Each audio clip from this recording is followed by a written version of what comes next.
तो यहाँ पे 5 रहे तो उसके करस्पॉन्डिंग मोलालिटी करीब करीब 3 हो जाए तो डिप्रेशन इन फ्रीजिंग पॉइंट -5 के आसपास आ जाएगा। मतलब क्या होगा कि वो -5 पे इक्विलिब्रियम मेंटेन करेगा, उसके बाद फर्दर वाइस नहीं बनेगा, वहीं पे रुक जाएगा।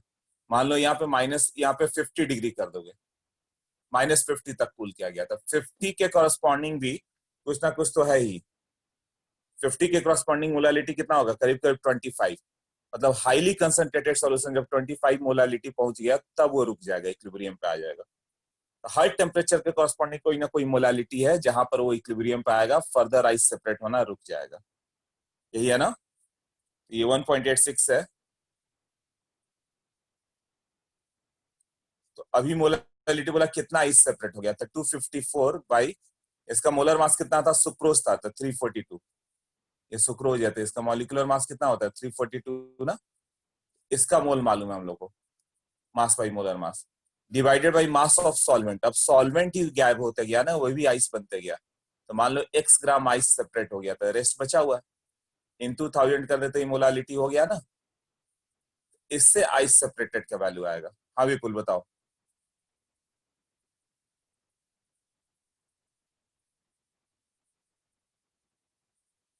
तो एक प्रोसेस होगा, तुम्हें ये लर्न हो जाएगा तो ऐसा क्वेश्चन जब भी आएगा तुरंत कर लोगे। केएफ दिया होगा उसमें, केएफ का वैल्यू तो देना ही है ना। केएफ नहीं होगा तो टीएफ देगा, टीएफ 5000 एलवी का वैल्यू देगा जिससे तुम वो कैलकुलेट कर पाओ, बट केएफ हमेशा रहता है। तो इसमें एलिवेशन बॉइलिंग पॉइंट या फ्रीजिंग पॉइंट पे ही एक क्वेश्चन अच्छा आ जाता है, आइस सेपरेटेड वाला।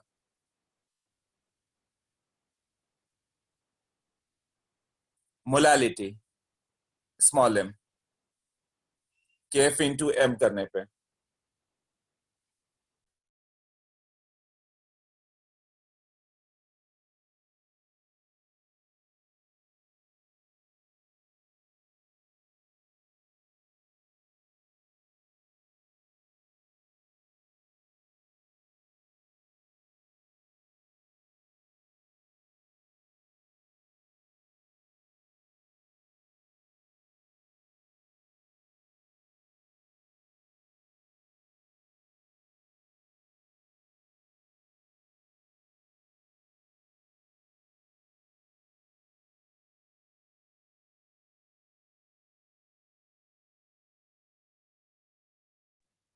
हाँ कौन सा डाउट में देखो, -x क्यों है। मान लो कि x ग्राम आइस सेपरेट हो गया, वो मैंने म्यूट किया था, थोड़ा बाहर जाना पड़ गया था। x ग्राम आइस सेपरेट हो गया था, 756 में से x ग्राम बाहर चला गया तो रेस्ट सॉल्वेंट बच गया। किसी भी सॉल्यूशन को कूल करो, धीरे धीरे कुछ वाटर आइस बन जाएगा। तो मोलालिटी में number of moles by mass of solvent चाहिए था, मास ऑफ सॉल्वेंट चाहिए ना। यहाँ पे कितना था मास ऑफ सॉल्वेंट, यहाँ था मास ऑफ सॉल्वेंट 756 ग्राम। अब धीरे धीरे x ग्राम आइस निकाल दो तो कितना बच गया, 756 माइनस x ग्राम। तो मोलालिटी क्या होगा, इसका मोल्स 254 बाई जो भी मोलर मास हो बाई मास ऑफ सॉल्वेंट, इतना बचा। तो ये एक प्रोसेस याद हो जाना चाहिए कि सॉल्वेंट का तुम्हें मास माइनस कर देना है, x आ जाएगा। ये तो एक अच्छा सम है, सबसे अच्छा वाला सम है, बाकी सब सम इससे इजी दिखेंगे।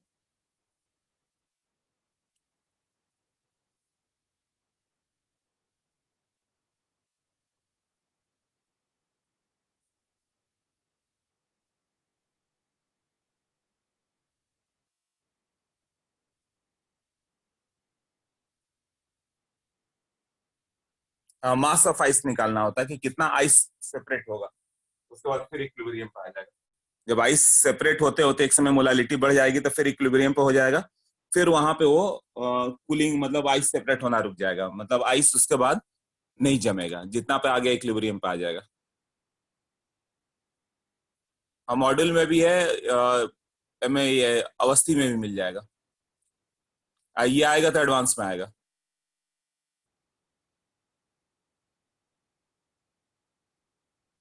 हाँ नहीं नहीं, इसका वो कंसेप्ट नहीं है कि आइस पे सेपरेट आ गया तो फिर वहां से फ्रीजिंग रुक गया। हम लोग इसको यूनिफॉर्म हम लोग इसमें मान के चल रहे हो, कंटेनर में जिसमें चारों ओर से कूल किया जा रहा है।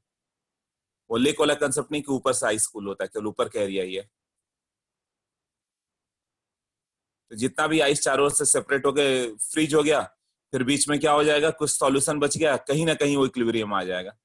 तो टेम्परेचर जितना भी दिया रहे, -5 डिग्री, -10 डिग्री, -50 डिग्री, कहीं ना कहीं वो इक्विलिब्रियम पे आएगा ही। मोलालिटी बढ़ते बढ़ते इतना हो जाएगा कि वो इक्विलिब्रियम पे आ जाएगा। तो कुछ ना कुछ सॉल्यूशन बच जाएगा, मतलब 100% कभी उसको हम लोग फ्रीज नहीं कर सकते यदि स्लो कूलिंग करते हुए जाए, जिससे मतलब केवल वाटर आपस में बॉन्ड बनाए। फास्ट कूलिंग से क्या होता है, सब वाटर आपस में भी बॉन्ड बनाएगा, NaCl भी बीच बीच में ट्रैप होते चला जाता है। तो तुम सॉल्टी वाटर रखो फ्रिज में, वो तुरंत जम जाएगा। जबकि आइडियली क्या होना चाहिए, स्लो कूलिंग करते जाए धीरे धीरे धीरे, तो कहीं ना कहीं वो ये सॉल्यूशन बचा रह जाएगा।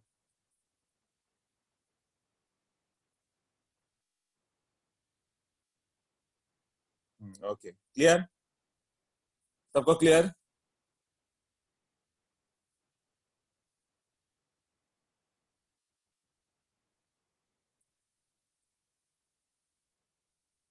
ओके, तो we go for the osmosis.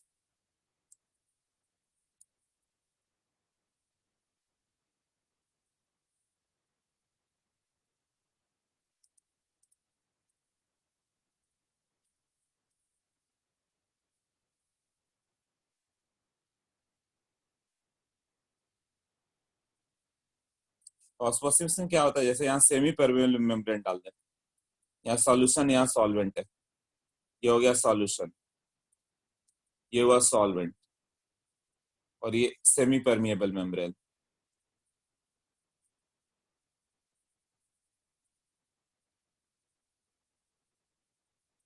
तो इससे वाटर इधर पास करता है। वाटर का टेंडेंसी है सॉल्वेंट से सॉल्यूशन की ओर जाने के लिए, if we pass it through the semi permeable membrane.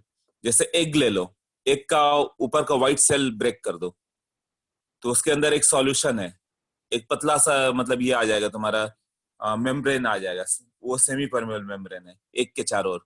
उसे पानी में डाल दो, वाटर में डालोगे तो वाटर तो प्योर है, और इधर क्या है, पूरा सॉल्यूशन है। तो धीरे धीरे वाटर उसमें अंदर आते जाएगा, और वो एग स्प्रेड होते जाएगा, बड़ा होते जाएगा, फाइनली बस्ट कर जाएगा। तो यदि कंसंट्रेशन मतलब सॉल्वेंट हमेशा सॉल्यूशन की ओर जाता है, तो सॉल्यूशन का क्या होता है, डाइल्यूट होते जाता है। इसी प्रोसेस को हम लोग क्या बोलते हैं, ऑस्मोसिस। नाउ दो सॉल्यूशन ले लो, एक कंसंट्रेटेड और एक लेस कंसंट्रेटेड। तो मोर कंसंट्रेटेड और लेस कंसंट्रेटेड के बीच में यदि सेमी परमेबल मेम्ब्रेन डाला जाए तो क्या होगा,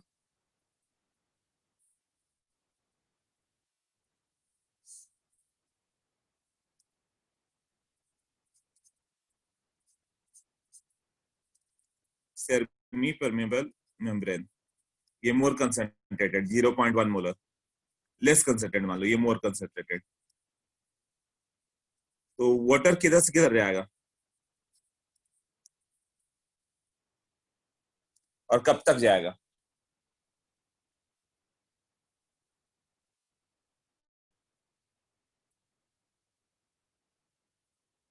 वाटर कब तक जाएगा एक साइड से दूसरे साइड, हाँ, जब तक कि दोनों इक्वल ना हो जाए, करेक्ट है अपन। जब तक कि दोनों का कंसंट्रेशन इक्वल ना हो जाए, तो कंसंट्रेशन इक्वल करने के लिए क्या होगा, इधर से इधर वाटर भेजो, इधर से इधर वाटर भेजोगे तो क्या होगा, ये कंसंट्रेटेड होते गए और ये डाइल्यूट होते जाएगा, कहीं ना कहीं दोनों का सेम कंसंट्रेशन आएगा तो ऑस्मोसिस रुक जाएगा। जब सेम कंसंट्रेशन हो गया तो वाटर नहीं आएगा। तो ड्राइविंग फोर्स क्या है इसका, क्यों ऑस्मोसिस हो रहा है, डिफरेंस इन कंसंट्रेशन।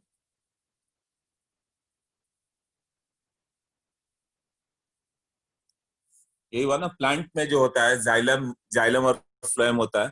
तो जाइलम के थ्रू यदि वाटर ऊपर जाता है, वाटर अब्सॉर्ब करके ऊपर जाता है, तो उसका रीजन क्या है, यही ऑस्मोसिस।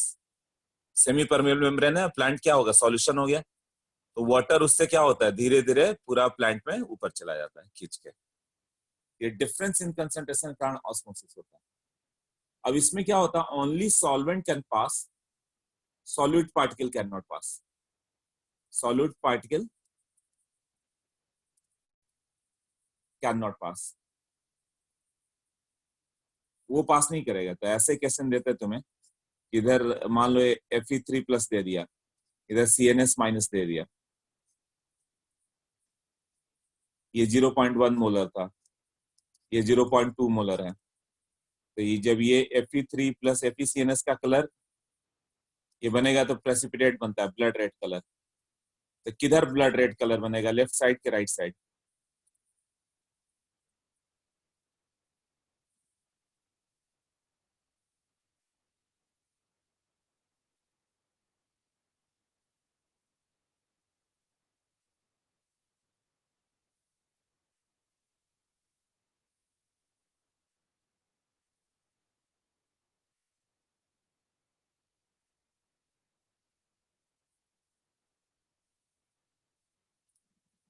किधर ब्लड रेड पड़ेगा, कलर बनेगा?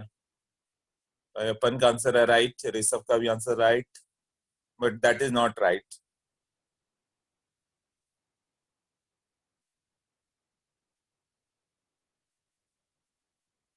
दर्शन वेदांत ने सबसे पहले आंसर, वेदांत करेक्ट था, फिर अब दर्शन भी, कौशल भी, शिवम भी।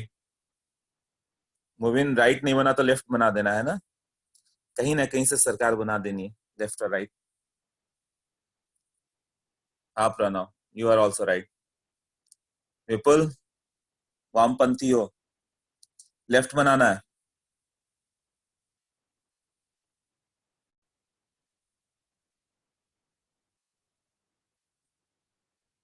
लेफ्ट के सपोर्ट में तुम आ गए हो, राइट के सपोर्ट में कुछ लोग आ गए, और कुछ लोग बोला गवर्नमेंट बनेंगे। वही सही है, कहीं नहीं बनेगा। अरे सॉलिड पार्टिकल किधर से किधर जा पाएगा, ये क्वेश्चन तो देंगे ही वो लोग। कभी भी ना Fe3 plus semi permeable membrane pass करके जा सकता है, ना CNS माइनस, तो दोनों एक साइड से दूसरे साइड कोई नहीं जा सकता। हाँ तो ना Fe3 प्लस उधर जा सकता है, ना CNS माइनस, तो कोई किधर जा ही नहीं सकता, तो प्रेसिपिटेट कैसे बनेगा? तो will not form anywhere. Solid particle can not pass, ये लिखा था ना मैंने।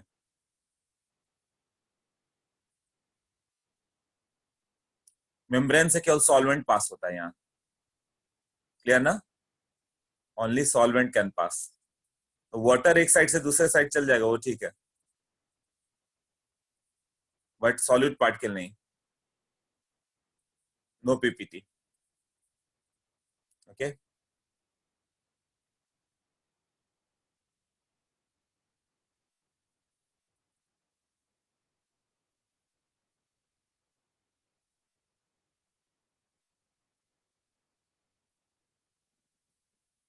वेदांत का आंसर था नहीं बनेगा, सबसे पहले उसने बताया। ओके,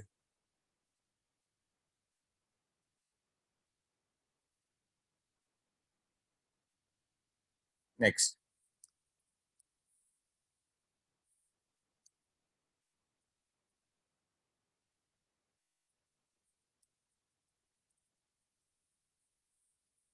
ऑस्मोसिस मतलब क्या होता है, डेफिनेशन है, डेफिनेशन क्या लिखूं, क्या दिया हुआ है? नेचुरल और spontaneous flow of solvent molecule through what, semi permeable membrane. कहां से कहां जाएगा, from pure solvent to solution side, यही है ना? या फिर लेस कंसंट्रेटेड से मोर कंसंट्रेटेड सॉल्यूशन। क्यों लेस कंसंट्रेटेड से more concentrated? So that concentration equal हो जाए तो रुक जाएगा वो। हमेशा लेस कंसंट्रेटेड से मोर कंसंट्रेटेड की ओर वाटर फ्लो करेगा, तो लेस कंसंट्रेटेड भी कंसंट्रेटेड होते चला जाएगा, और मोर कंसंट्रेटेड डाइल्यूट होगा। जैसे ही दोनों का कंसंट्रेशन सेम हो गया, वो रुक जाएगा। How to measure osmotic pressure? किसी में वाटर बहुत तेजी से फ्लो करता है, तो जिसका कंसंट्रेशन ज्यादा होगा ना, वाटर तेजी से एब्जॉर्ब करता है, उसका वाटर फ्लो ज्यादा आता है। उसको हम लोग कैसे मेजर कर सकते हैं? वो फिजिक्स में जो पढ़ा होगा, ये प्रेशर वाला कंसेप्ट।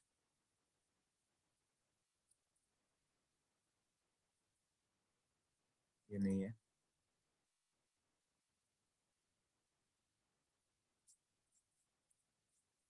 ये सॉल्वेंट है, ये सॉल्यूशन है। तो यहाँ पे एक हाइट आएगा जिससे वो प्रेशर इक्वल आ पाए, ये हाइट एच आ जाए। तो पाई का जो वैल्यू होगा that is rho G H. Fluid mechanics हो गया है क्या?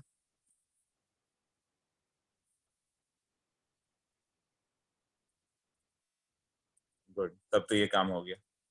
P equal to rho G H आया था ना, ऑस्मोटिक प्रेशर। रो क्या था, डेंसिटी ना? Of solution.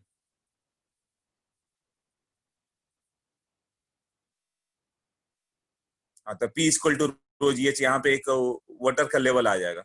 या इसका दूसरा वे भी है, हम लोग इसके इस साइड क्या करें,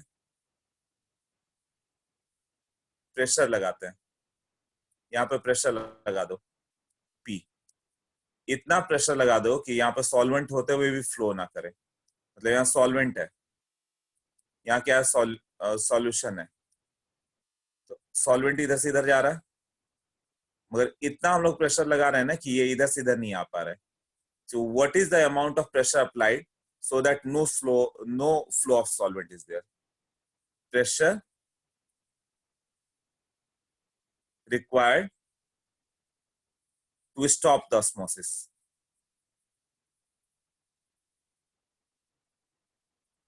कितना प्रेशर लगाओगे कि ऑस्मोसिस रुक जाएगा? पी को पाई लिखते हैं, प्रेशर को यहाँ पे ऑस्मोटिक प्रेशर को पाई करके लिखेंगे हम लोग।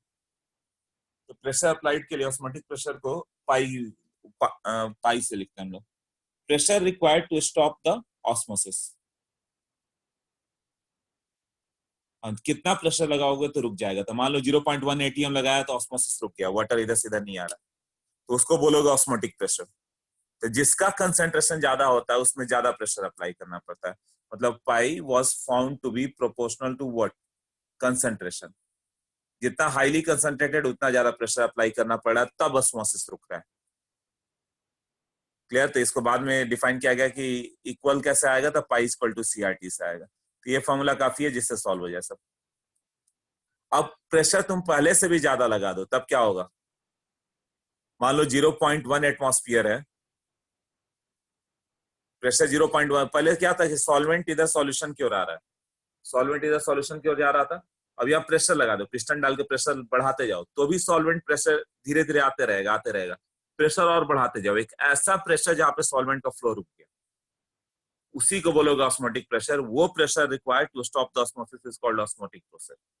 अब प्रेशर मान लो ये 0.1 एटीएम लगाया तो रुक गया, तो 0.1 इज ऑस्मोटिक प्रेशर। अब 0.1 से ज्यादा लगा दोगे तो क्या होगा, इसी साइड प्रेशर तो और बढ़ाते चले जाओ। हाँ, तब 0.1 से ग्रेड 0.1 पे ये वाटर का फ्लो रोक दिया उसने। हाँ, ज्यादा प्रेशर डालोगे तो रिवर्स हो जाएगा, सॉल्यूशन से वाटर सॉल्वेंट की ओर जाएगा, reverse osmosis will be there. नाम सुना हुआ रिवर्स ऑस्मोसिस? सॉल्यूशन से वाटर की ओर जाएगा।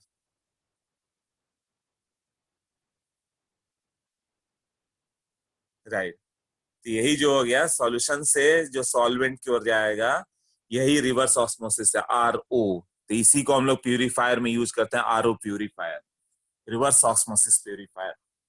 उसमें ऑस्मोसिस में क्या करते हैं, इसी तरह से पिस्टन रहता है, सेमी परमेबल मेम्ब्रेन है, बट वो सॉलिड पार्टिकल को पास नहीं जाने देगा। तो क्या फायदा है ऐसा वाटर पी के? तो उसमें मिनरल्स बाहर से ऐड करते हैं, वो तो सब स्टॉप कर दे रहा है ना। बट उसमें भी फ्लो है, उसका सेटिंग करते हैं वो लोग कि कितना तक का टीडीएस पार्टिकल को पास करने दिया जाए। आरओ प्यूरिफायर चलता है, जो फालतू में प्रोडक्ट है, मुंबई के लिए बहुत ही फालतू प्रोडक्ट है। उसकी जरूरत दिल्ली में पड़ती है। जब दिल्ली में जाओगे तो वहाँ जो टीडीएस टोटल डिजॉल्व पार्टिकल आता है वो 2-2 हजार आता है, 2000-3000 ऐसे। वहाँ के गवर्नमेंट का कोई कंट्रोल नहीं है उसके ऊपर। और तुम्हें रेंज चाहिए पीने के लिए 50 से 100 वगैरह, मतलब 100-120 वगैरह, 50 से ऊपर होना चाहिए, 50 से 100 के बीच में। और वहाँ 2-2 हजार आता है, तो मुश्किल है वहां पे।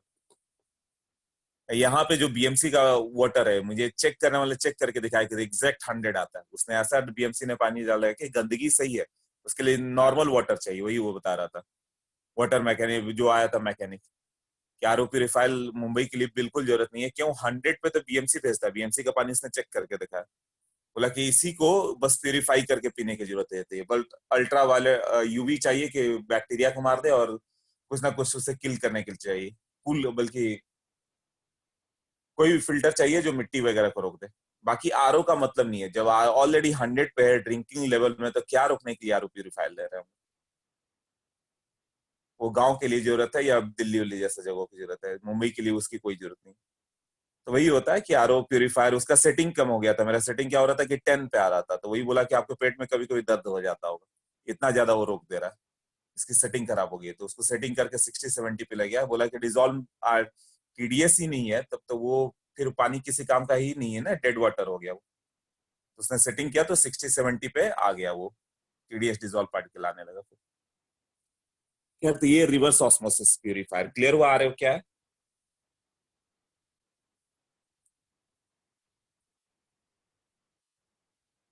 हाँ तो यही चीज आता है कि बैक साइड में मतलब प्रेशर डालो तो रिवर्स हो जाता है। नेक्स्ट, इसमें कोई प्रॉब्लम? क्लियर हो गया इतना जितना समझा है?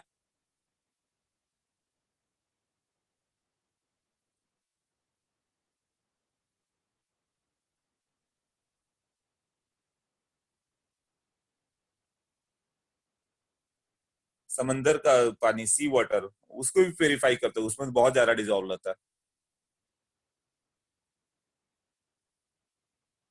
ओके,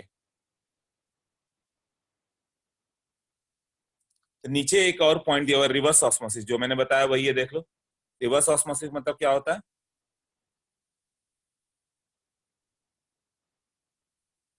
वही मतलब प्रेशर अप्लाई करोगे, एक्सेस प्रेशर अप्लाई कर दो, कहाँ पे? सॉल्यूशन साइड पे, तो सॉल्वेंट मॉलिक्यूल फ्लो कर जाएगा रिवर्स डायरेक्शन में टू द प्योर सॉल्वेंट। तो RO is used in the reverse purifier. वही नेक्स्ट पेज पे लिखा हुआ, सी वाटर है, पंप से उसको प्रेस किया गया तो वाटर वहां से बाहर आ गया। अब इसका वेंट ऑफ इक्वेशन क्या आ जाता है?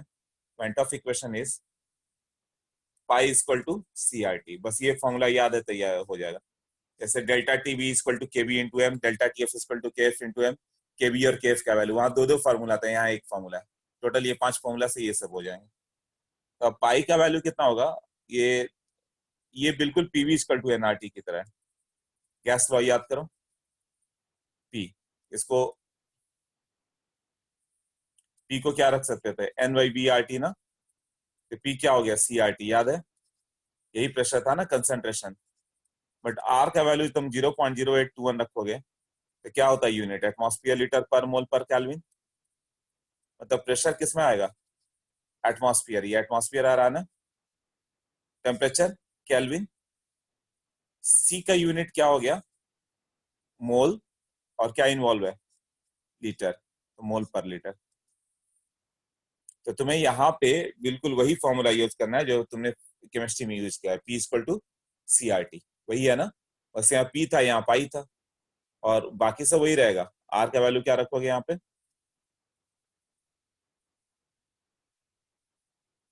Are equal to 0.0821 atmosphere litre per mole पर कैल्विन। और पाई किस में आएगा? एटीएम में आएगा। कंसेंट्रेशन क्या हो गया? मोल पर litre. Temperature kelvin. Just like gas law. Okay, अब ओके, हाँ डाउट बोलो।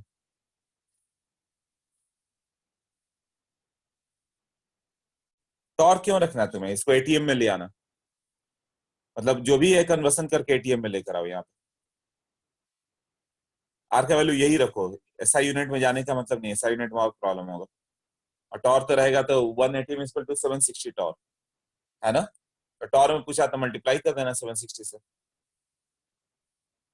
इस पे सिंपल, जैसे पीवी इक्वल टू एनआरटी के समय किया ना गैस लॉ पे, एकदम वही सिंपल क्वेश्चन आएंगे कि तुम्हें बस फॉर्मूला पुट करना है। आर का वैल्यू सही पुट कर पा रहे हो कि नहीं, उसी से मतलब है।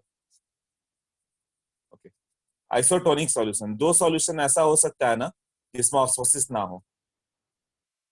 दो सॉल्यूशन तुम ऐसा ले सकते हो कि जिसमें ऑस्मोसिस ना हो।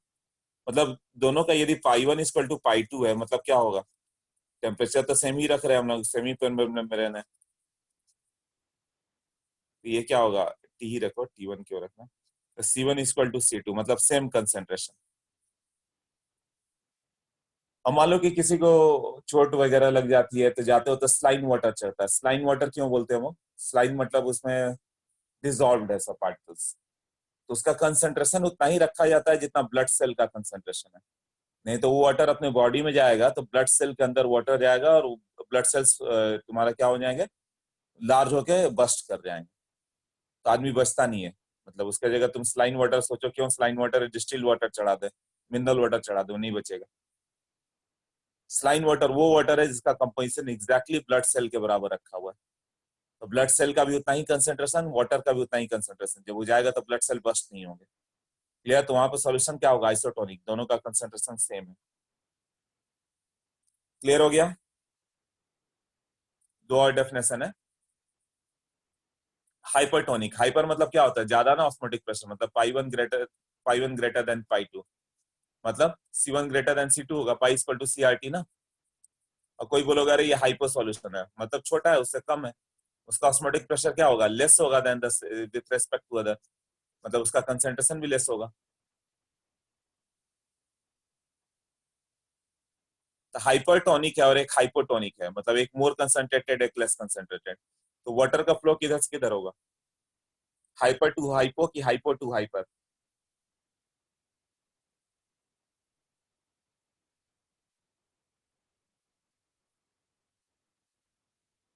वेदांत करेक्ट है, कौशल ऑल्सो राइट। हाँ, दर्शन करेक्ट है ये। Yes, hypo to hyper. हाँ, तुम्हें इतना कर रखना है कि कंसंट्रेशन, यूजुअली तुम क्या पढ़ते हो ना, ये क्यों पूछ लेता ना, कि तुम्हें ये मालूम है कि प्रेशर ज्यादा है तो उधर से एयर फ्लो करता है हाई प्रेशर जोन से लो प्रेशर जोन की ओर। तो यहाँ पे दो सॉल्यूशन रख दो, एक का ऑस्मोटिक प्रेशर ज्यादा है और इसका ऑस्मोटिक प्रेशर कम है, फिर भी ऑस्मोटिक प्रेशर जिसका कम है उसका कंसंट्रेशन कम है ना, तो वाटर का फ्लो लेस कंसंट्रेटेड से मोर कंसंट्रेटेड हो जाएगा ऐसे। तो जिसका लेस ऑस्मोटिक प्रेशर है उससे वो मोर ऑस्मोटिक प्रेशर की हो जाएगा। तो वाटर फ्लो लेस प्रेशर से मोर प्रेशर की हो जा रहा है, ऑस्मोटिक प्रेशर। ये यूजुअली हम लोग ज्यादा ध्यान नहीं देते तो इसलिए पूछ लेता हूँ, एयर सोच के तुम लिख देते हो हाई प्रेशर जोन से लो प्रेशर जोन जाएगा, नहीं यहाँ पे उल्टा हो गया। क्लियर है सबको?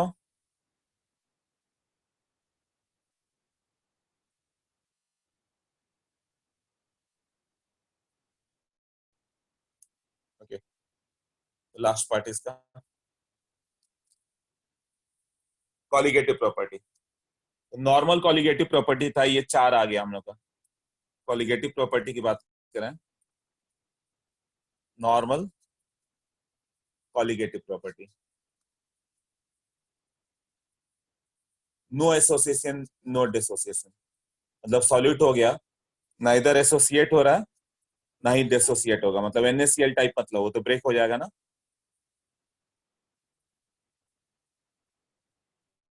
और no dissociation. Example, organic molecule ले लो, सुक्रोज ले लो, ग्लूकोज ले लो, फ्रुक्टोज ले लो, यूरिया ले लो, ऑर्गेनिक मॉलिक्यूल, वो डिकम्पोज नहीं होगा, बट NaCl, CaCl2, AgCl ये सब ब्रेक होंगे ना। ये for efficiency ionic compound break होंगे। अब कुछ कुछ एसोसिएट होंगे, तो कौन सा एसोसिएट होता है कौन सा डिसोसिएट होता है वो देखते हैं। इसके लिए जो आया था वो main concept RLVP, P0 - P/P0, वो जो था वही रहेगा, एक सॉलिड वही था ना। डेल्टा टीबी वो KB/M ही होगा।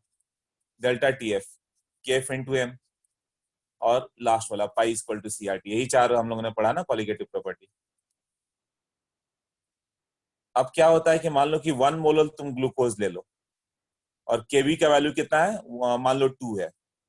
1 मोलर ग्लूकोज ले, 1 मोलर सुक्रोज लो, 1 मोलर फ्रुक्टोज लो, कुछ भी लो, डेल्टा टीवी 2 आ गया, मतलब केवी के बराबर हो गया, केवी का वैल्यू 2 मान के चले तो मोलालिटी तुमने 1 मोलर ग्लूकोज लिया तो डेल्टा टीवी 2 डिग्री आया, मतलब वो 100 की जगह 102 पे बॉयल होगा वो। बट वही तुम 1 मोलर NaCl ले लो, NaCl, तो मालूम चलता है डेल्टा टीवी 4 हो गया, मतलब 4 डिग्री इंक्रीज हो गया। ये सब 2 डिग्री इंक्रीज कर रहे थे 1 मोल लेने पे, तो NaCl 4 डिग्री कर रहा है। क्यों? 1 मोल ग्लूकोज, डेल्टा टीवी 2 आ रहा है, बट 1 मोल NaCl ले लें तो डेल्टा टीवी 4 मोल आ रहा है। CaCl2 ले लो तो डेल्टा टीवी 6 मोल आ रहा है, 6 आ जा रहा है। K4 एफिशिएंट 6 ले लें, 1 मोल ही ले रहा है, ये तो नंबर ऑफ पार्टिकल तो उतना ही लिया, मगर यहाँ पर अलग अलग आ रहा है, इसमें 10 डिग्री सेंटीग्रेड का इंक्रीज, यहाँ 4 डिग्री का, क्या हो रहा होगा सोचो।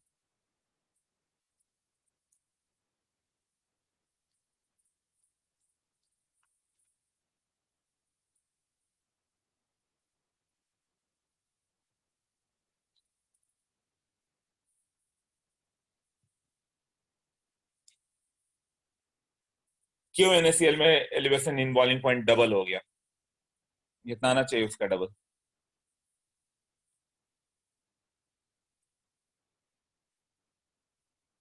करेक्ट,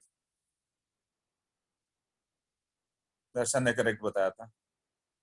NaCl तुम 1 मोल लोगे बट एक्चुअली वो 2 मोल के बराबर है। हाँ शिवम करेक्ट है। एक Na प्लस एक Cl माइनस, मतलब टोटल पार्टिकल तो 2 मोल बन गया ना। देखने के लिए 1 मोल NaCl है, बट तुम्हें तो नंबर ऑफ पार्टिकल से मतलब, वो एक्चुअली 2 मोल के बराबर हो गया। तो इफेक्टिव मोलालिटी 2 हो गई ना इसकी।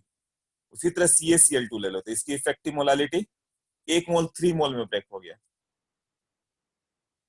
एक्चुअली मोलालिटी 3 पड़ गई इसकी।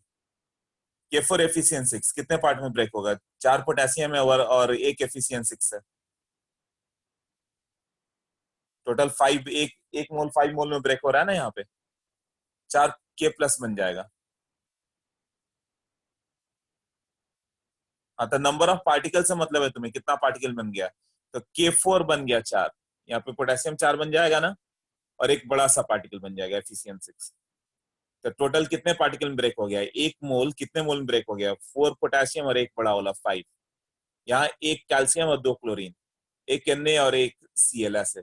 तो टोटल कितने पार्टिकल ब्रेक हो गए थे? यहाँ एक कितने में ब्रेक हो गया? 4 ना। क्लियर? जैसे AlCl3 ले लो तो AlCl3 कितने में ब्रेक हो जाएगा? एक एल्यूमिनियम 3 क्लोरीन। हाँ 4 पार्ट में, तो सब चीज 4 टाइम ज्यादा आएगा। मतलब RlBp भी 4 टाइम ज्यादा हो जाएगा, क्योंकि एक सॉलिड तुम जितना चल रहे हो तो उसका 4 टाइम ज्यादा आ रहा है। यही है ना, ये जितना मान के चल लो 4 टाइम ज्यादा। डेल्टा टी भी 4 टाइम ग्रेटर। डेल्टा TF भी फ्रीजिंग पॉइंट सबका 10 डिग्री लोअर हो रहा था, इसका 40 डिग्री लोअर होगा। यदि 4 है तो मतलब उतना ही टाइम ज्यादा लोअर होगा। ऑस्मोटिक प्रेशर भी उतना ही टाइम ज्यादा होगा, क्योंकि C उतना टाइम हो गया, या मोललिटी उतना टाइम हो गया, X इतना टाइम हो गया।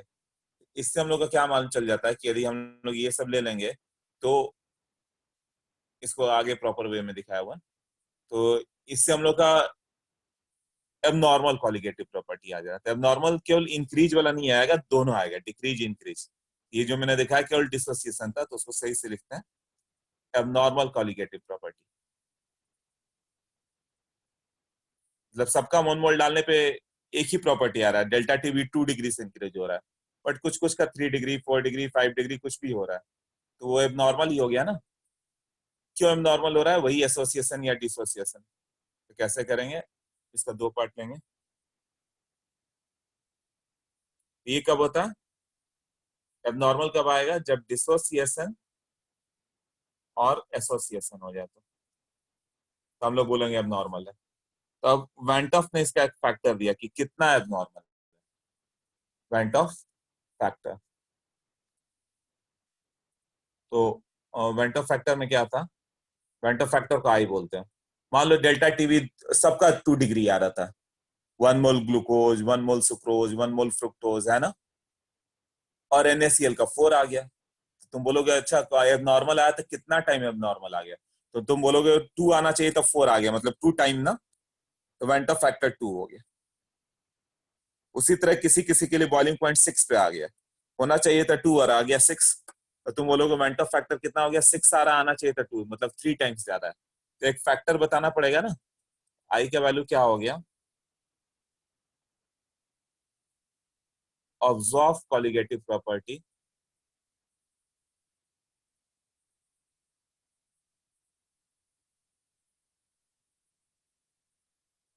Bye theoretical colligative property.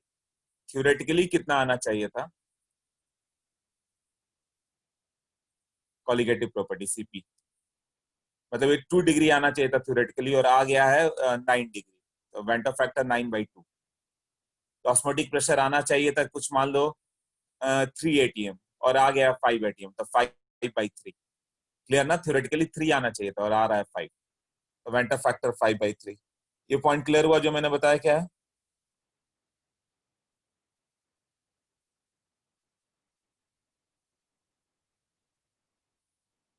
हाँ तो वेंटॉफ फैक्टर देखो नोट्स में दिया हुआ आई का वैल्यू, एक ब्रैकेट में दिया हुआ बीच में, actual colligative property by theoretical colligative property. एक फॉर्मूला ये हो गया। मतलब आई का वैल्यू जब तुम लिखोगे तो जैसे यहाँ पे हो गया RlBp हो गया, तो यहाँ RlBp कितना था?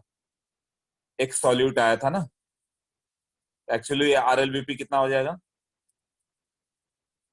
आई इंटू एक्स सॉल्यूट, ऐसे ही जाएगा ना। उसी तरह आई का वैल्यू होगा pi observed by pi theoretical, and pi theoretically कितना लाएंगे हम लोग, थ्योरेटिकली मतलब फॉर्मूला से जो आएगा CRT है ना, यहाँ पाई ऑब्जॉर्व कितना हो गया ICRT, ऐसे ऐसे ही होगा ना। उसी तरह I equal to elevation in boiling point observed by elevation in boiling point theoretical, तो ये डेल्टा TB ऑब्जॉर्व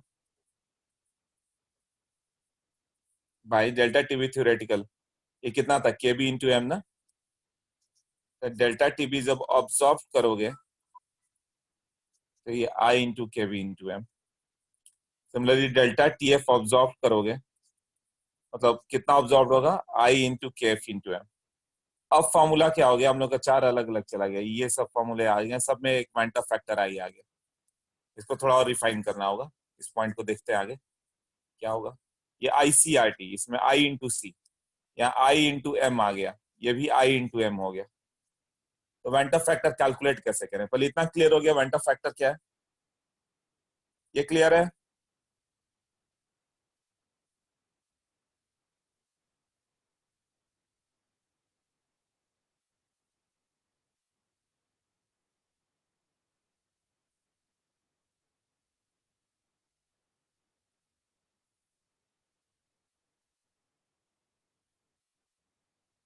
हाँ इतना क्लियर है, तो फिर जो अभी मैं बता रहा था वेंटर फैक्टर किसका 2 किसका 3 क्यों लिखा वो सब देखते हैं।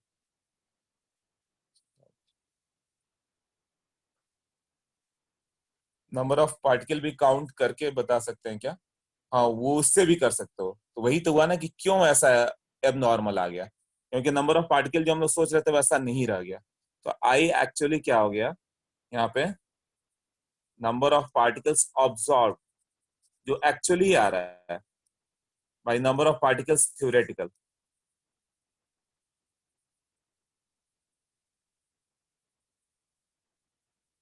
ये होगा ना। थ्योरेटिकल मतलब नो डिसोसिएशन एसोसिएशन, कुछ भी नहीं, मतलब 1 मोल NaCl डाला तो E1 हो गया।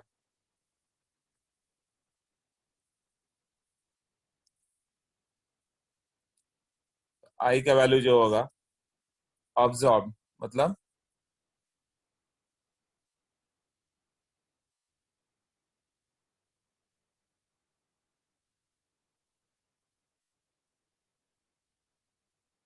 Mass by molecular mass absorb by mass by, ये क्या होगा मॉलिक्यूलर मास थ्योरेटिकल, ये तो थ्योरेटिकल या प्रैक्टिकल ये तो दोनों सेम ही होगा, तो यहाँ पे क्या हो जाएगा वेंटर फैक्टर आई के टर्म में M theoretical by M absorb.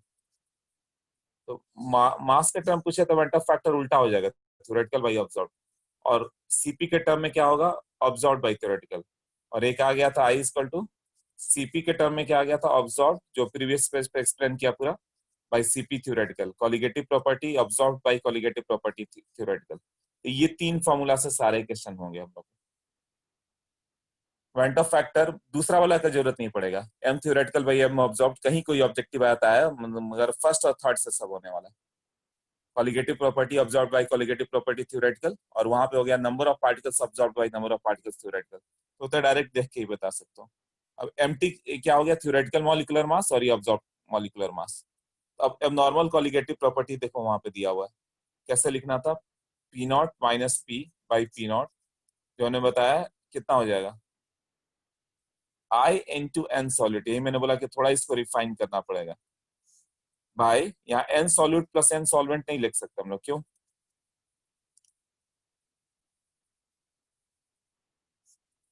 क्योंकि number of moles of solute भी तो इतना हो गया ना, ये दोनों का मल्टीप्लीकेशन आएगा ना। तो यहाँ पे आई इंटू एक्स सॉल्यूट लिख के कुछ आंसर रॉन्ग आएंगे, तो ध्यान देना, जो मैंने प्रीवियस पेज पे लिखा था कि ये नहीं होगा, इसको रिफाइन करना होगा, क्योंकि number of moles of solute अब आई इंटू एन सॉल्यूट हो गया। वेंटर फैक्टर क्या हो गया कि number of particle absorb by theoretical, जैसे NaCl के लिए कितना होगा नंबर ऑफ पार्टिकल NaCl का तुम 1 मोल ले लो, तो नीचे में ये 1 हो गया भाई। ऑब्जॉर्ब कितना हो गया 2 मोल, तो वेंट ऑफ फैक्टर उसका 2 हो गया NaCl का। CaCl2 का क्या होगा, तुम 1 मोल CaCl2 लो, तो ये नीचे में डिनोमिनेटर में 1 लिया तुमने, तो यहाँ पे कितना हो गया CaCl2 1 मोल कन्वर्ट्स टू 3 मोल ना। हाँ, तो ये 3/1 3 हो गया। उसी तरह Al2SO4 थ्राइस, तो तुमने 1 मोल ले लिया, तो वेंट ऑफ फैक्टर 1 लिया, बट एक्चुअली कितना मोल आ गया वो Al2SO4 थ्राइस, तो 2 मोल एल्यूमिनियम और 3 मोल सल्फेट, एक्चुअली 5 आ गया ना। हाँ, तो ये 5 और ये 1, तो यही अभी लिखेंगे हम लोग कि क्या है actually I. Number of particle तो वही यहाँ पे ये लिखना होगा ना, I × N solute by this, तो यहाँ पे थोड़ा सावधान रहोगे। बाकी सब तो जो लिखा था वही है। डेल्टा टीवी का वैल्यू कितना हो गया, जो प्रीवियस पेज पे लिख दिया सब, I × KB × M delta TF I × KF × M, तो यहाँ वेरिएशन नहीं है। और π = ICRT, और आई का वैल्यू कैसे लिखना अभी क्लियर हो गया तुम लोगों को। बस वही आई का वैल्यू रख देना हर जगह, NaCl आएगा तो आई का वैल्यू 2 रख दो, फॉर्मूला वही होगा।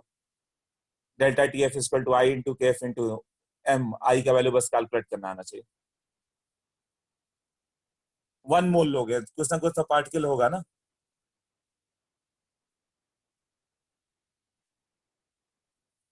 जैसे कि मैं लिख दूं for NaCl 100% dissociation, went Hoff factor हो जाएगा, तुमने 1 मोल लिया बट एक्चुअली 2 मोल में कन्वर्ट हो गया, 2 हो गया ना। अभी जो बता रहा था मैं वर्बली, CaCl2 आई का वैल्यू वही 100% dissociation 3, AlCl3 went Hoff factor 4। और जब नहीं डिसोसिएट होगा या एसोसिएट होगा तो वेंट ऑफ फैक्टर 1 ले लेना। ऑब्जॉर्व भी उतना, थ्योरेटिकल भी उतना, मतलब ग्लूकोज, सुक्रोज, फ्रुक्टोज, यूरिया, ये 4 दिखेगा चैप्टर में, तो उसके लिए वेंट ऑफ फैक्टर 1 ही लोगे, मतलब वो इंक्रीज या डिक्रीज नहीं हो रहा है।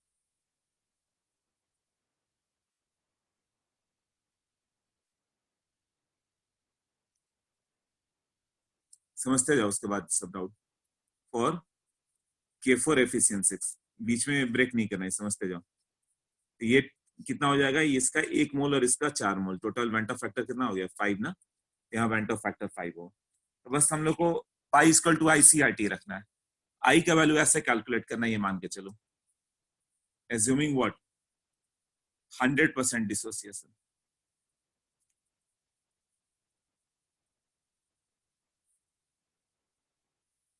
अब मान लो एग्जांपल दे दिया NaCl 20% डिसोसिएशन, तो वेंट ऑफ फैक्टर क्या होगा, मतलब 1 मोल लोगे तो टोटल कितना मोल मिलेगा।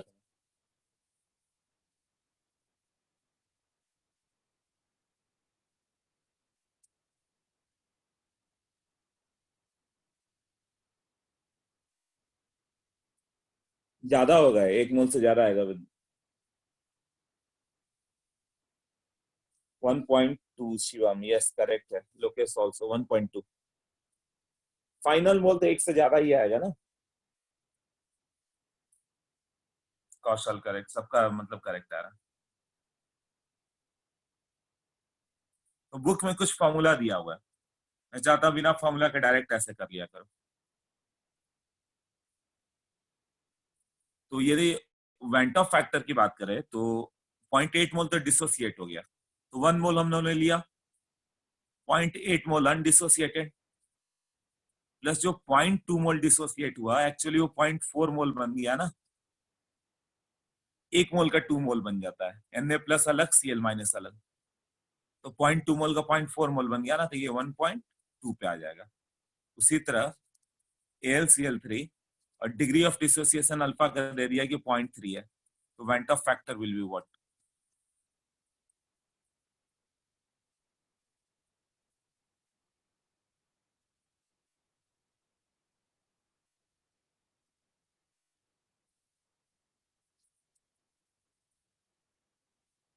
2.2, ओके।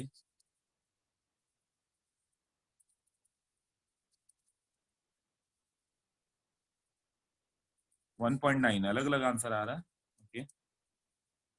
चेक करेंगे, सब बता दो पहले।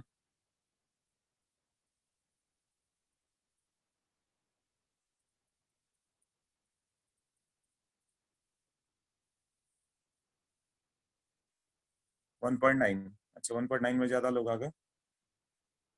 2.7।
ओके, बताओ।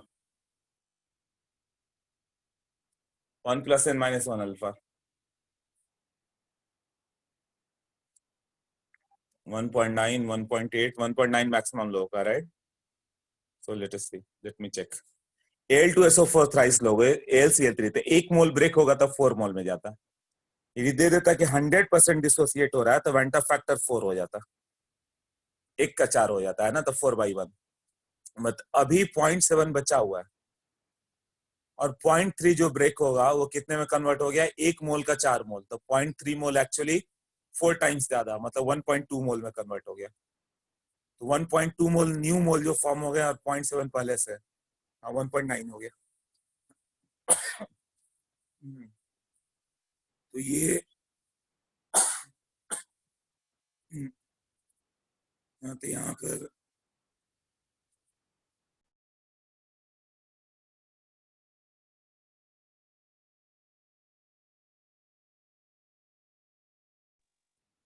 यहाँ पर क्या होगा, वेंटा फैक्टर, ये देखो, van't factor alpha equal to 0.3 था,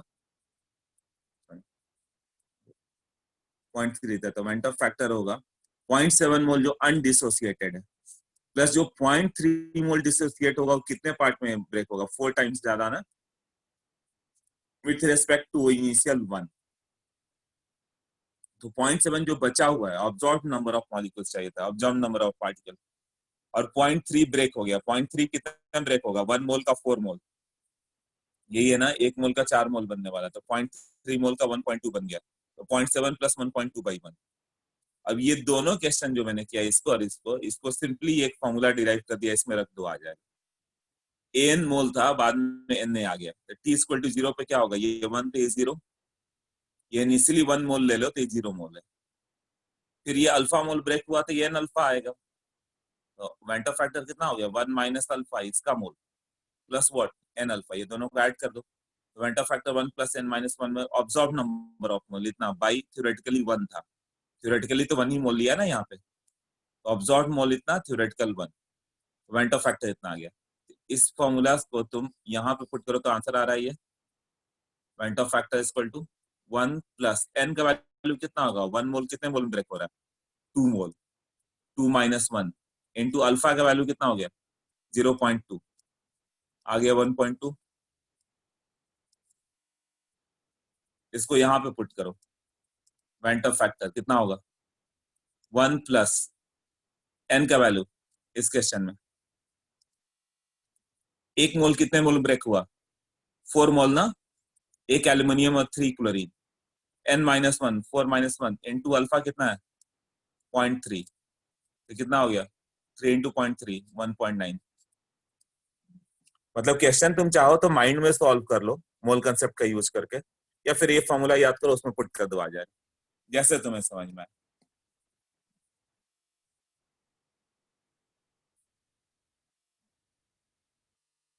एक और क्वेश्चन करते हैं, उससे क्लियर होगा। जैसे कि K4 एफिशिएंसी, अल्फा दे दिया, degree of dissociation 0.6, went Hoff factor कितना होगा? 1 + n - 1 अल्फा, कितना रखोगे? 1 + n का वैल्यू 1 मोल से 5 मोल बनने वाला है ना, 5 - 1 इंटू 0.6,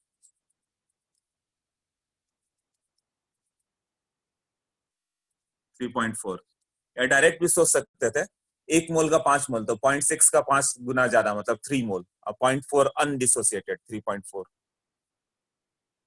मतलब बिना फॉर्मूले के भी डायरेक्ट क्लियर है ना वो। तो 0.4 मोल ब्रेक नहीं हुआ, ठीक है, वो पड़ा हुआ है। प्लस 0.6 मोल एक्चुअली 5 टाइम्स ज्यादा में कन्वर्ट हो जा रहा है। 5 टाइम्स कैसे आया पार्टिकल? जब ब्रेक करोगे तो 4 क्या आ जाता है यहाँ पे? पोटेशियम। ये कन्वर्ट हो जाएगा 4 पोटेशियम, और एक बड़ा पार्टिकल कुछ, ब्रैकेट वाला ब्रेक नहीं होता, कॉम्प्लेक्स आयन। तो टोटल एन का वैल्यू यहाँ पे 5 हो गया ना। अभी क्लियर हुआ?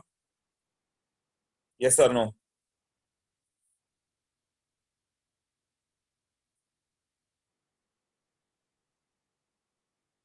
अनुराग बताओ।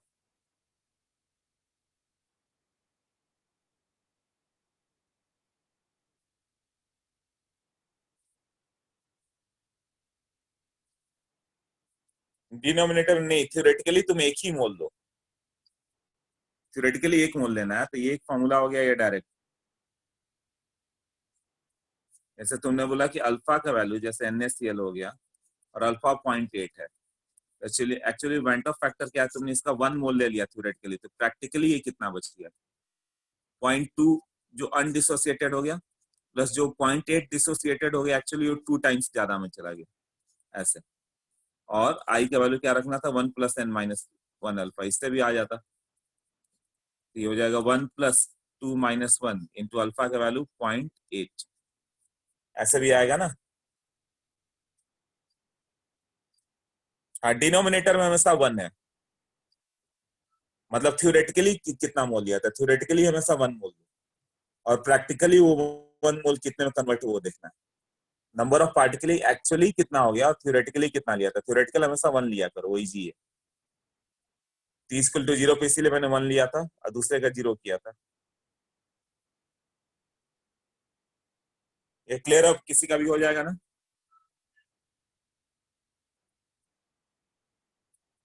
जैसे कि Al2SO4 थ्राइस, अल्फा का वैल्यू 0.3, आई थिंक सबका आंसर इस बार आना चाहिए।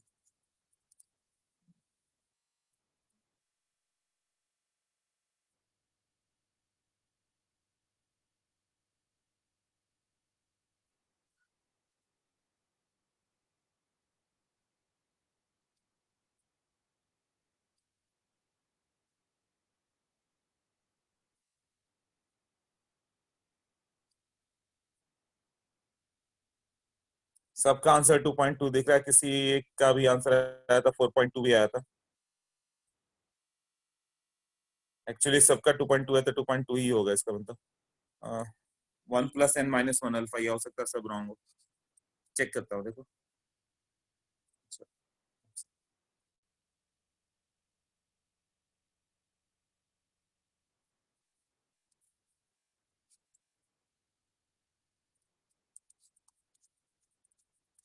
1 + n - 1 अल्फा, ये 1 + n का वैल्यू कितना होगा? 5 - 1 इंटू अल्फा का वैल्यू 0.3, 4 इंटू 0.3 1.2, 2.2 आएगा। या डायरेक्ट भी करते तो 1 मोल का 5 मोल बनने वाला है, तो 0.3 मोल 5 टाइम्स ज्यादा, मतलब 1.5 में बन जाता है, और 0.7 बचा हुआ रहता, तो 0.7 + 1.5 2.2। आई थिंक फॉर्मूला बेटर लग रहा है तुम्हें, तो फॉर्मूला यूज करो, ओके।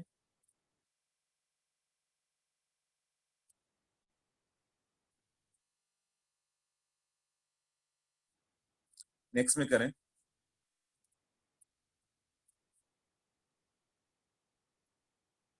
ये अब वेंटो फैक्टर कितना था, 1 प्लस n-1 अल्फा, और इसको हम लोगों ने लिखा था m theoretical by m observe, उल्टा हो गया था ना। यहाँ अल्फा का वैल्यू आएगा m theoretical minus m observe by m observe n-1। अब ये सेम फॉर्मूला तुमने यूज किया है केमिकल इक्विलिब्रियम में, याद है ये degree of dissociation mt minus mo by mon-1।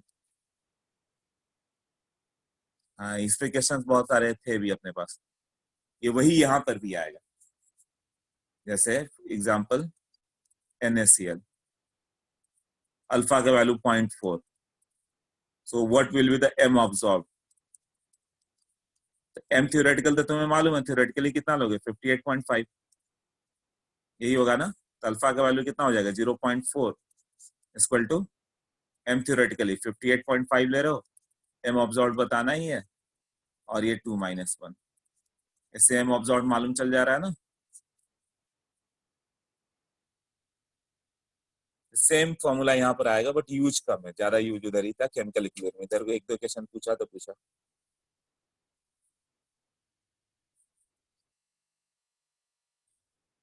Okay, चल जाएगा रेस्ट कैलकुलेशन। अब जैसे कि एसिटिक एसिड एक्वस, और अल्फा का वैल्यू है 0.1, तो वेंट ऑफ फैक्टर क्या होगा।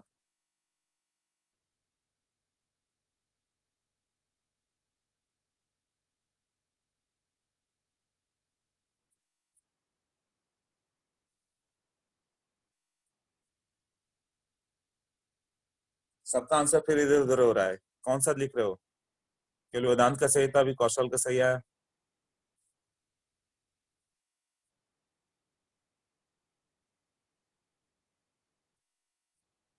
विपुल दर्शन अमितेश सही है।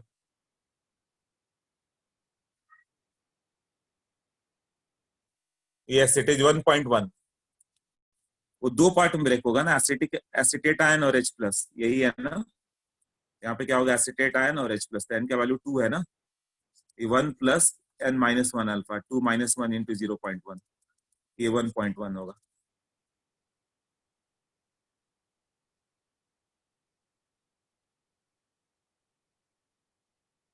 के का भी यूज पूछ लेता है यहाँ पे, तो के कितना था, C alpha square by 1 - alpha, ये याद है ना।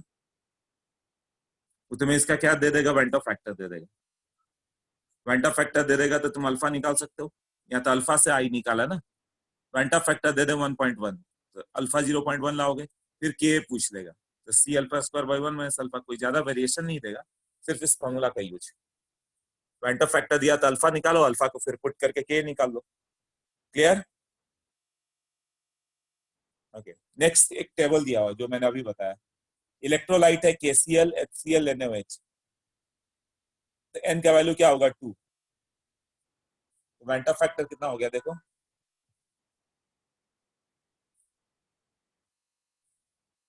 Vanta factor direct 1 plus alpha, 1 + 2 alpha, 1 + 3 alpha, 1 + 4 alpha, वो क्लियर है कैसे लिखा है।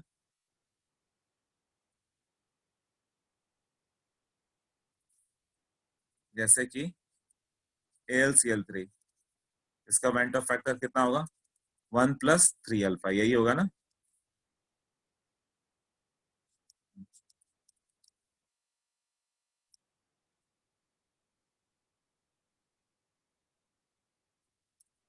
K2SO4, तो वेंटा फैक्टर यहाँ भी ये 3 है ना, तो 1 + 2 अल्फा, वही 1 + n-1 अल्फा, क्लियर है ना। और आई मैक्स क्या होगा, आई मैक्स मतलब अल्फा का वैल्यू 1 ले लो, अल्फा का वैल्यू 1, तो कितना हो जाएगा इसका 1 + 3 मतलब 4 ना, K2SO4 3। हाँ, सबको क्लियर है ना कि डायरेक्ट ले लोगे। NaCl दे दिया, यदि अल्फा नहीं बता रहा है तो डायरेक्ट 2 ले लो, K2SO4 डायरेक्ट 3 ले लो वेंट ऑफ, AlCl3 डायरेक्ट 4 लो, K4FeSN6 डायरेक्ट 5 लो, ये सब रहेगा क्वेश्चन। अल्फा की बात नहीं कर रहा तो मैक्सिमम मान लो, और अल्फा की बात किया तो कैलकुलेट करो 1 प्लस वो जो फॉर्मूला आ गया। ये सबका क्लियर है। सिमिलरली स्पारिंगली सॉल्युबल सॉल्ट, उसका भी ऐसे ही करना होगा। आई मैक्स क्या होगा AgCl का, स्पारिंगली सॉल्युबल सब्सटेंसेस, तो क्या होगा, आई मैक्स 2 हो गया, AgCl का 2 हो गया, Ag2CrO4 किसमें ब्रेक होगा, 2Ag प्लस और एक क्रोमेट, तो उसका वेंटर फैक्टर 3 होगा। FeOS थ्राइस, इसका वेंटर फैक्टर 4 होगा, यही होगा ना। नाउ केसेस ऑफ एसोसिएशन की बात करें, जैसे तुम C6H5COH इन बेंजीन ले लो, तो ये एसोसिएट हो जाता है CH3COOH। लेक्चर 15-20 मिनट और लगेगा, हो ही गया बस, एसोसिएशन के बाद कुछ है नहीं, या 10 ही मिनट होगा, 10-15 मिनट, 4:30 तक हो जाएगा मान के चलो। तो ये बेंजीन में एसोसिएट हो जाता है। तो तुम बताओ 1 मोल डालोगे, हाँ 1 मोल डालोगे तो ईच 2 मोल बन के 1 मोल बन गया, डाइमर बन गया ना। एसिटिक एसिड, बेंजोइक एसिड, ये सब क्या बन जाते हैं, डाइमर बन जाते हैं। तो नंबर ऑफ पार्टिकल जो ऑब्जॉर्ब होगा तो कम हो गया, नंबर ऑफ सॉल्यूट पार्टिकल कम हो गया, तो वेंटा फैक्टर <<1 आएगा ना। मतलब मान लो CH3COH वाटर में डालोगे तो वेंटा फैक्टर बढ़ जाएगा, अब बेंजीन में डालना है या वेपर में डाल लो तो डाइमर बन जा रहा है, इस तरह से। तो नंबर ऑफ पार्टिकल जितना डाला हो तो और कम हो गया ना, तो वेंटा फैक्टर क्या होगा, अब तो एसोसिएशन पे ही है। Na मोल मान लो AN में कन्वर्ट हो रहा है, एसोसिएट हो गया। तो 1 लिया तो स्टार्टिंग में 0 था, थ्योरेटिकली 1 मोल लिया हम लोगों ने, ये भी एसोसिएट नहीं हुआ, थोड़े समय के बाद एसोसिएट हो जाए तो 1 माइनस अल्फा, अल्फा क्या हो गया, डिग्री ऑफ एसोसिएशन, ये कितना हो जाएगा, अल्फा बाई एन ना, अल्फा मोल से ही अल्फा बाई एन मोल आ गया। तो एक्चुअली वेंट ऑफ फैक्टर कितना हो गया फिर, दोनों को ऐड कर दो, 1 minus alpha plus alpha by n, ये जो वेंट ऑफ फैक्टर होगा, observe number of particles 1 minus alpha plus alpha by n by 1, ये फॉर्मूला क्या बन जाएगा अभी, ये जो फॉर्मूला कन्वर्ट हो गया 1 प्लस 1/n माइनस 1 अल्फा, ऐसा। अब तुम चाहो तो डायरेक्ट बता दो, 2a का ही हो रहा है, डाइमराइजेशन है ना, ऐसे लिखेगा डाइमर, और डिग्री ऑफ एसोसिएशन मान लो कि 0.4 था, तो वेंट ऑफ फैक्टर डायरेक्ट जब फॉर्मूला नहीं याद हो और एक फॉर्मूला से कैसे करेंगे।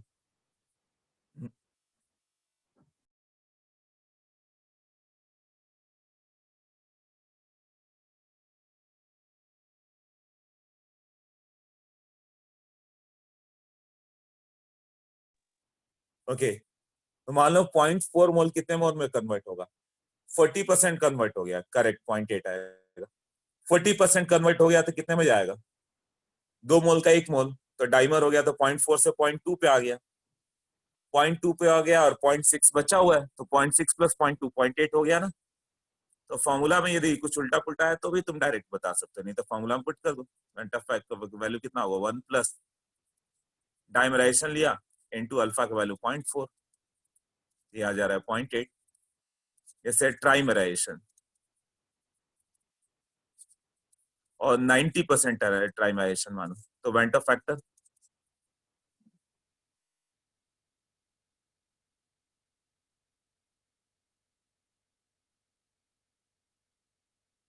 डाइमराइजेशन में क्या था कि 40% डाइमराइज हो गया, तो 0.4 0.2 में कन्वर्ट हो गया, एक्चुअली 0.2 बन गया वो, और 0.6 पहले से था, तो 0.6 प्लस 0.2 0.8 बच गया ना, इनिशियली 1 लिया तो 0.8 ही रह गया ना, 0.8/1। हाँ करेक्ट, इसको भी डायरेक्ट बता सकते हो।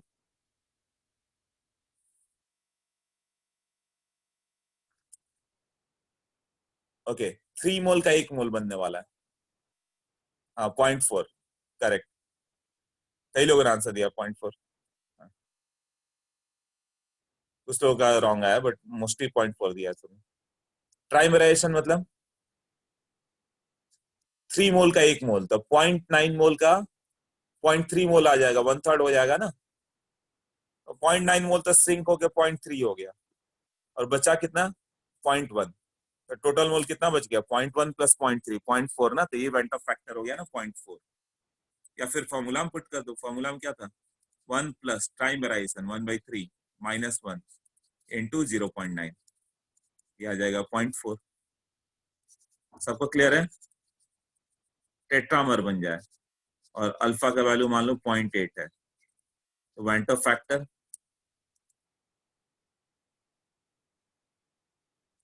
0.2, 0.2 बोल रहे हो, 0.4, 0.2, सबका अलग आंसर आ रहा है।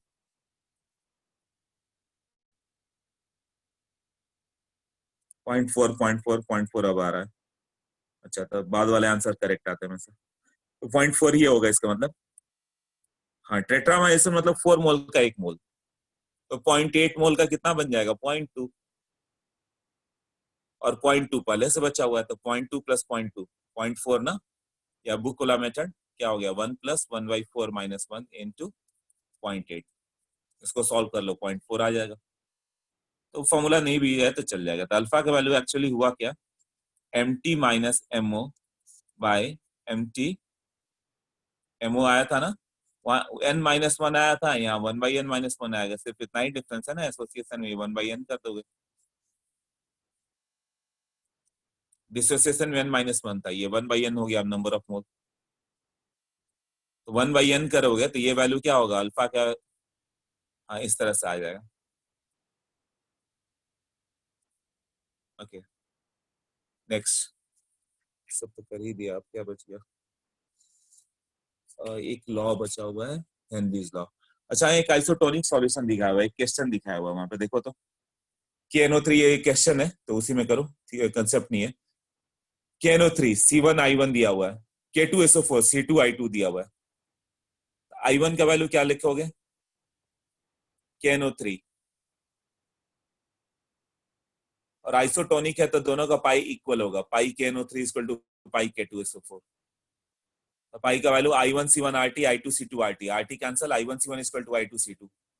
पहले का I1 क्या लिखोगे? 1 प्लस अल्फा 1, हाँ 1 प्लस n-1 अल्फा ना, n का वैल्यू 2 है। और K2SO4 के लिए 1 प्लस 2 अल्फा 2, बस ये पुट कर देना, आ जाएगा। जो भी क्वेश्चन रहेगा मतलब ऐसे यूज करना होगा तुम्हें, वेंट ऑफ फैक्टर निकालना आना चाहिए बस। ओके, नेक्स्ट में कौन सा है? Water sample contains NaNO3 NaCl Na2SO4, तो डेल्टा टीवी क्या लिखेंगे? देखो तो कैसे लिखा उसने डेल्टा टीवी।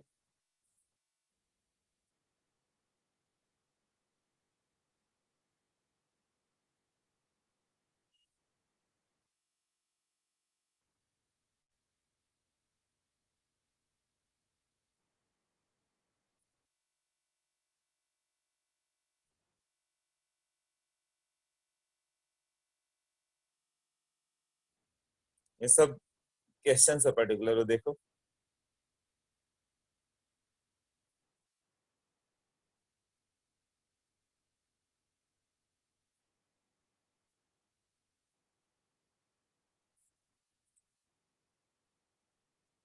वाटर में NaNO3 NaCl Na2SO4 है, तो एक्चुअली तुम 1 मोल NaNO3 लोगे तो उसका वेंट ऑफ फैक्टर से मल्टीप्लाई करके लिखना पड़ेगा ना, तो N1 मोल लिया तुमने तो I1 इंटू N1 हो जाएगा।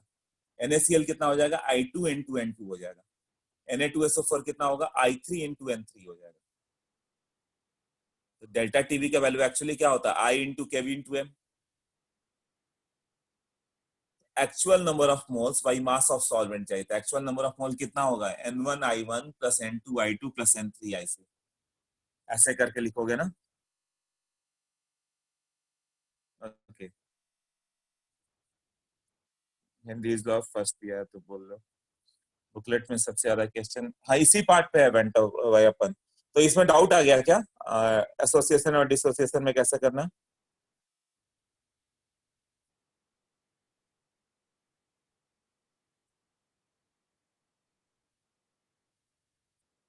ये सर अपन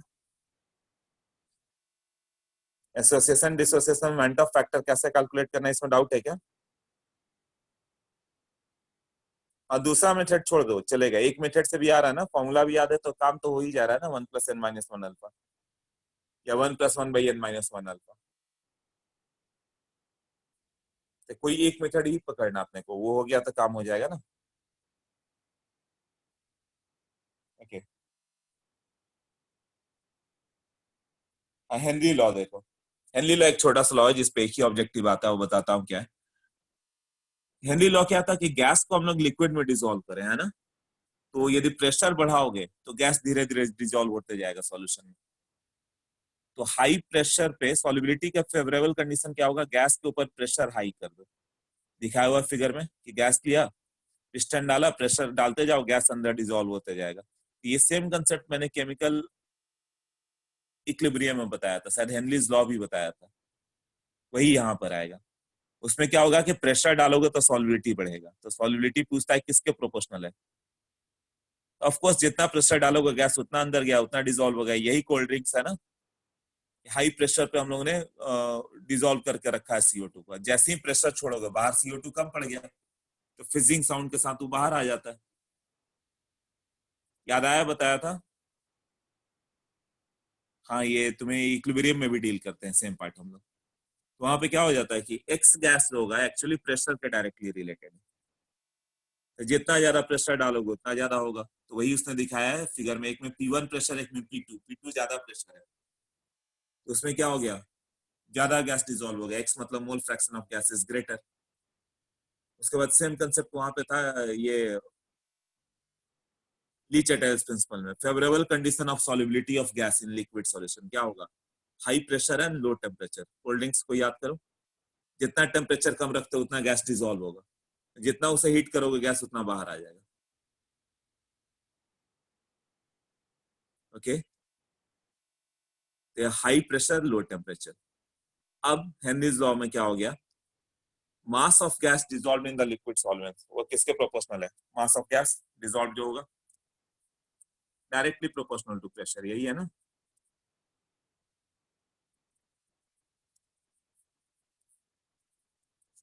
पी गैस, जितना प्रेशर ऊपर गैस रखोगे उतना ही होगा।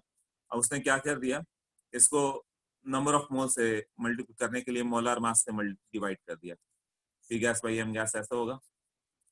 तो उसने क्या कर दिया कि ये हो गया number of moles of gas, एक कांस्टेंट ला दिया तब के हो गया, ये होगा ना इनटू पी गैस। क्योंकि यहाँ पे जब करोगे तो एक कांस्टेंट के डैश आ गया, और के डैश और एम गैस ये कांस्टेंट है, तो के इंटू पी गैस। क्लियर, हम लोगों को तो मोल फ्रैक्शन चाहिए था, गैस जो अंदर डिसॉल्व हो गया क्या होगा। एन गैस को हम लोग डिवाइड कर दें एन सॉल्वेंट से,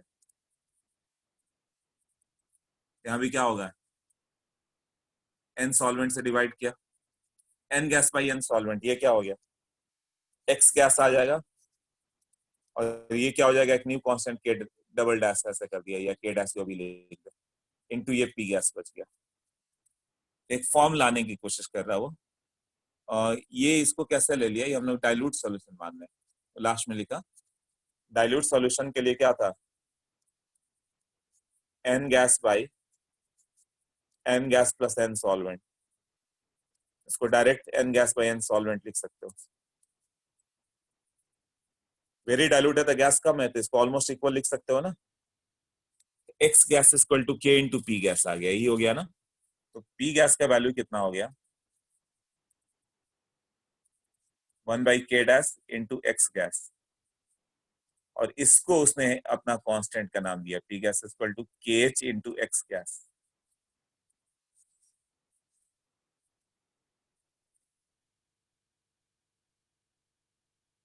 ये क्लियर हो गया।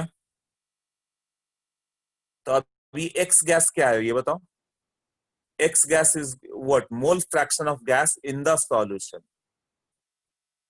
मतलब 1 मोल N2 गैस और 4 मोल वाटर है। 1 मोल N2 gas dissolve in 4 mole of water है। एक्स गैस हो गया मोल fraction of gas 1 divided by 1+4, मतलब 1/5। 2 मोल गैस और 3 मोल वाटर है, तो मोल फ्रैक्शन हो गया 2/5। मतलब एक्स गैस क्या, mole fraction of gas in the liquid solution. K H Henry constant, और पी गैस मतलब गैस का प्रेशर क्या है।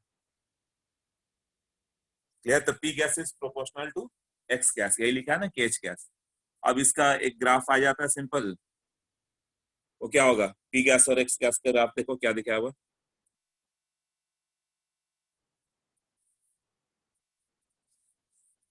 यहाँ पे पी गैस है और ये एक्स गैस, इसका ग्राफ कैसे होगा, ऐसे।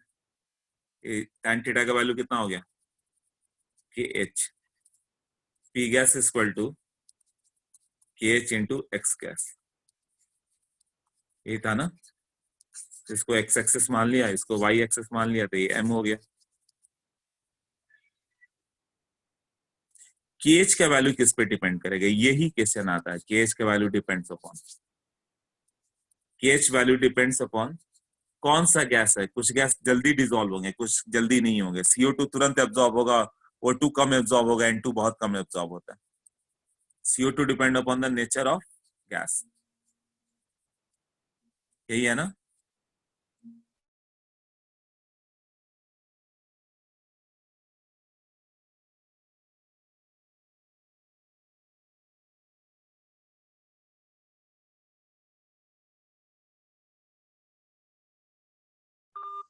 The KH value depends on nature of gas and temperature. अब सोचो, टेम्परेचर सेम रखो, प्रेशर ऑफ गैस सेम रखो, टेम्परेचर बढ़ाओगे तो केएच क्या होगा।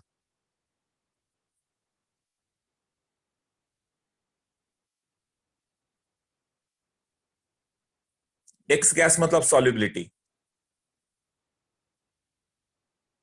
हाँ मतलब डिसोल्यूशन कम होना चाहिए, गैस बाहर जाना चाहिए।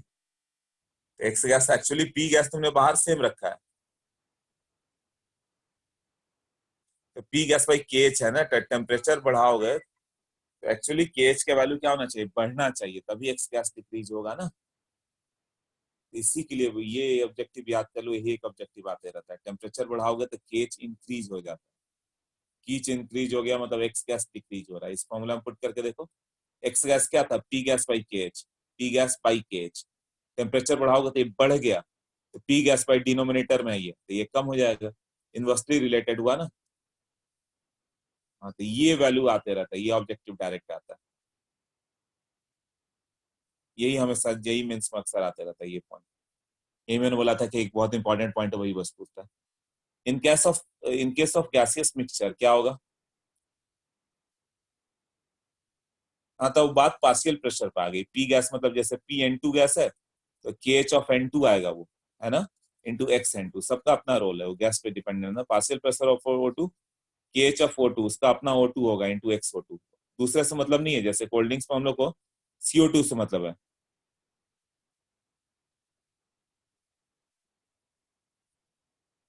हाँ ये पॉइंट क्लियर हुआ कैसे, partial pressure of N2 KH N2 into x N2, और PO2 कितना होगा, KH O2 into x O2। Point clear without इसमें, ये भी जस्ट ऑब्जेक्टिव टाइप ही रहेगा, कहीं आ गया तो आ गया वैसा। एक कंसेप्ट जो था एजियोट्रॉप का था, अब एजियोट्रॉप समझ में आ जाएगा। बैक जाओ तो एजियोट्रॉप पे,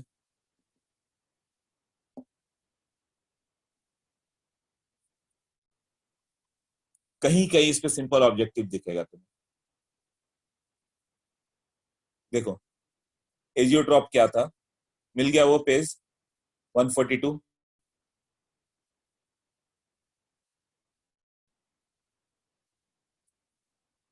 एजियोट्रॉप क्या होता है, अभी मैंने बताया था कि कोई भी सॉल्यूशन का बॉइलिंग टेम्परेचर फिक्स नहीं है, वो वेरिएबल है। बट एजियोट्रॉप एक ऐसा मिक्सचर है जो कांस्टेंट टेम्परेचर पर बॉइल होता है। एजियोट्रॉपिक मिक्सचर एक फिक्स कंपोजिशन है, उसी पे वो बॉयल होगा, और उसी टेम्परेचर पे जब बॉयल हो रहा है, इसका मतलब उसका वेपर प्रेशर हमेशा 1 ATM था। तो मान लो तुमने वाटर और अल्कोहल लिया, तो अल्कोहल तो मोर वोलेटाइल है, 23 से बाहर जाएगा, वाटर स्लोली बाहर जाता है, तो वेपर प्रेशर तो चेंज हो रहा है। मगर एजियोट्रॉप वो है जो कांस्टेंट टेम्परेचर पे बॉयल हो रहा है, मतलब वाटर और अल्कोहल कुछ इस तरह से बाहर जाएंगे कि वेपर प्रेशर हमेशा 1 ATM मेंटेन करे, तो वो सिर्फ 1 ATM मेंटेन करेंगे वो अपना। तो एजियोट्रॉप में या वैसे तो बहुत सारा दिया है, लिक्विड, गैस वगैरह इस तरह से है ना। तो तुम्हें सिर्फ अभी के क्वेश्चन के लिए इतना मान के चलो, पेज नंबर 143 पे देखना है। एक दिया है पॉजिटिव डेविएशन, थोड़ा ज्यादा डिटेल है इधर। पॉजिटिव डेविएशन मतलब उसमें कर्व ऊपर से गया था, तो एक सर्टेन पॉइंट ऐसा आता है, एक सर्टेन पॉइंट ऐसा आएगा जहां वेपर प्रेशर ज्यादा है तो बॉइलिंग पॉइंट कम होगा, तो उसको बोलोगे minimum boiling point azeotrope. Minimum boiling point azeotrope देखो एक जगह कर्व में लिखा होगा, वो उसके लिए है जिसका वेपर प्रेशर ज्यादा हो रहा हो, बॉइलिंग टेम्परेचर कम हो रहा हो। सिर्फ अभी डेफिनेशन पे सॉल्व करके आओ, उसको डेप्थ में बाद में कर लेंगे जितना जरूरत होगा उतना। क्लियर। नॉर्मल बॉइलिंग पॉइंट में क्या हो गया, अल्कोहल ले लो C2H5OH और H2O लिक्विड ले लो, सबसे लास्ट में दिया हुआ है।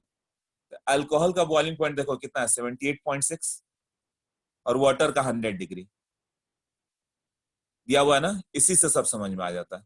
78.6 और 100 डिग्री, ये दोनों का मिक्सचर कुछ भी ले लो तो एजियोट्रॉप नहीं होगा। ये नहीं कि 80% अल्कोहल 20% वाटर, ये एजियोट्रॉप नहीं होगा। एजियोट्रॉपिक कंपोजिशन एक फिक्स है कि अल्कोहल 95.7%, मतलब वहां ऑलमोस्ट 96% बाई वेट ले लो, और वाटर 4% बाई वेट ले लो। मतलब अल्कोहल 96 ग्राम लिया और वाटर 4 ग्राम लिया तो ये एजियोट्रॉप बन जाता है। एजियोट्रॉप मतलब अब ये कंपोजिशन हमेशा फिक्स रहेगा। ये तुम कभी भी आओगे तो हमेशा 96% बाई वेट अल्कोहल और 4% बाई वेट वाटर होगा। लगातार तुम बॉयल करते चले जाओ, मगर इसी कंपोजिशन से वो बाहर आते जाएगा। वो जितना भी रहेगा 96% वेपर बाहर आएगा, इसका 4% बाहर आएगा। हमेशा यही मिक्सचर का कंपोजिशन मेंटेन रहेगा। मिक्सचर 2 kg से 1 kg, 1 kg से 500 ग्राम ऐसे आता जाएगा, वेपर होते जाएगा। मगर अल्कोहल हमेशा 96% और वाटर हमेशा 4% बचेगा। और उसका बॉइलिंग पॉइंट देखो कितना हो जा रहा है, बॉइलिंग पॉइंट इन दोनों से कम आ जा रहा है, अल्कोहल से भी और वाटर से भी। अल्कोहल का 78.6 था, वाटर का कितना था 100 डिग्री, तो दोनों कंपोजिशन से कम आ जा रहा है 78.15। एजियोट्रॉप का देखोगे क्वेश्चन अपने बुकलेट में, बस इतना ही पूछेगा क्या है वो। एजियोट्रॉप वो मिक्सचर है ना, जिसका कांस्टेंट बॉइलिंग टेम्परेचर होता है। तो it can not be separated by the fractional distillation.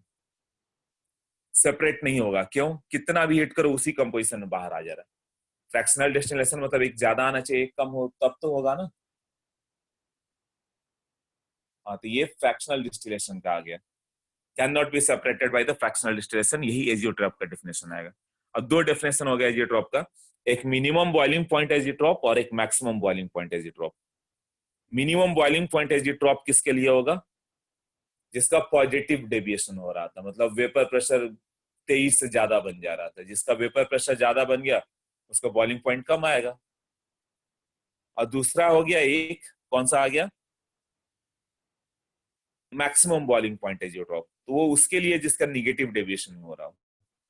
जब निगेटिव डेविएशन होगा मतलब वेपर प्रेशर जितना सोच रहे थे हम लोग उससे कम आ रहा है, उसका तो बॉइलिंग पॉइंट ज्यादा होगा ना, उसको बहुत हीट करोगे तब बनेगा, तो होगा मैक्सिमम बॉइलिंग पॉइंट एजियोट्रॉप।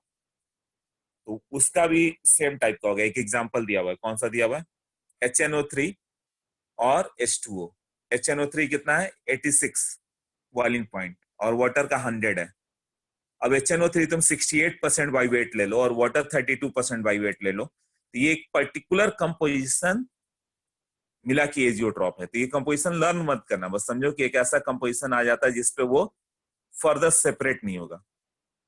जब भी वेपर बनेगा 68-32 के रेशियो में बाहर आएगा, और जो नीचे बचेगा वो भी 68-32। तो फ्रैक्शनल डिस्टिलेशन से बाहर ही नहीं आ रहा है, वही रेशियो बाहर आ जा रहा है। और इसका बॉइलिंग पॉइंट देखो तो ये दोनों से ज्यादा आएगा। इसका 86 था, उसका 100 था, तो इसका 120 है। इतने पे क्वेश्चन तो सारे हो जाएंगे तुम्हें, बट बाद में जब करना होगा तो हम लोग इसे और डेप्थ चाहोगे तो कर लेंगे, बट क्वेश्चंस पूरे करके आ जाओ।